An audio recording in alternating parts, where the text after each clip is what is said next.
আজ আমি এঁচোড় চিংড়ির রেসিপিটা আপনাদের সাথে শেয়ার করব। তো এর জন্য কিছু মিডিয়াম সাইজের চিংড়ি মাছ এনে নিয়েছি। তাতে নুন, হলুদ আর কাশ্মীরি রেড চিলি পাউডার মিশিয়ে 10 মিনিট রেখে দেবো। আর সাইডে টমেটো, আদা, রসুনের একটা পেস্ট বানিয়ে নেব। আর ফোড়নের জন্য আমাদের পেঁয়াজ কুচি লাগবে, সেটা কুচি কুচি করে কেটে নিয়েছি। এরপর সর্ষের তেলে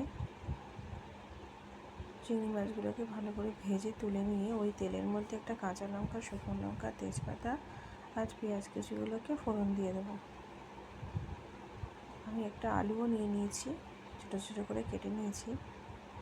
এরপর আলুটা ভাজা হয়ে গেলে আমরা আদা রসুনের পেস্টটা দিয়ে দেবো। তারপর ধীরে ধীরে জিরে গুঁড়ো, ধনে গুঁড়ো, লঙ্কা গুঁড়ো দিয়ে ভালো করে নেড়ে তেল ছেড়ে আসলে চিংড়ি মাছগুলো দিয়ে দেবো। এরপর আমরা এর মধ্যে সেদ্ধ করা এঁচোড়গুলো দিয়ে দেব।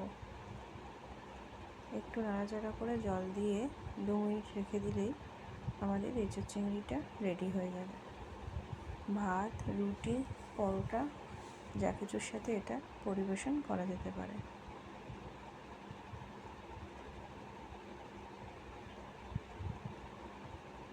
ভিডিওটি ভালো লাগলে লাইক, শেয়ার আর আমার চ্যানেলটিকে সাবস্ক্রাইব করে দেবেন। Thank you.